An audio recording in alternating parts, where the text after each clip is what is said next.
Minister, the maximum wage under the Wage Subsidy Scheme is 50% of the minimum wage. State policy is telling employers that disabled people can only work at entry level. We come at it from the other side. Build capacity and value by creating a pathway for those with a disability to progress to the highest levels they can attain, which is important for those people.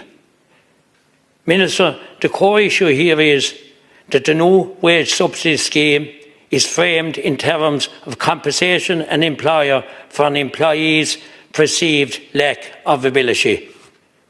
That is not empowerment, it's charity. The Employment Support Scheme supports those with a disability to do a job to the fullest and has never been about a deflect, but about enabling people to contribute to an equal basis with others. The resources it has provided to this woman have allowed her to perform to the highest standard. This benefits her, her employers, her colleagues and the wider society, which is very, very important for people with disabilities, Minister.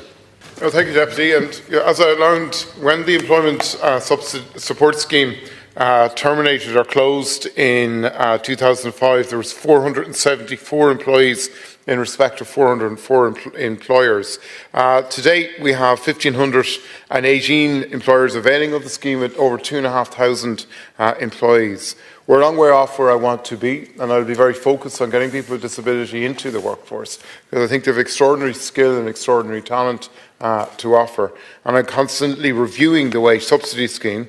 So in Budget 26, we provided an increase in the base rate of the wage subsidy from €6.30 to €7.50, which is an increase of over 19%. Employers with up to 6 employees under the scheme will be paid the base rate from next April. Employers between 7 and 16 employees are paid €8.50. Employers with 17 employees or more are paid €10 per employee. And employers who employ 25 or more active people with disability are also eligible for a grant of €30,000 towards the employment of an employment assistance offer.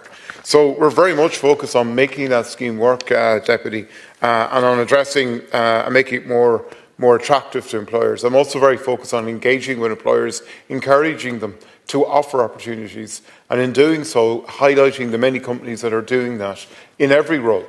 In management roles, in front-facing roles, in back-office roles, and in using technology to support people to make the most of their talent. And we've made changes to the workplace accommodation scheme to do that. So I'm happy to engage with you around the wage subsidy scheme, the benefits that are there for this person's employer, for your constituent's employer in particular, the supports that are there for them, and certainly we will be in contact with you after this again.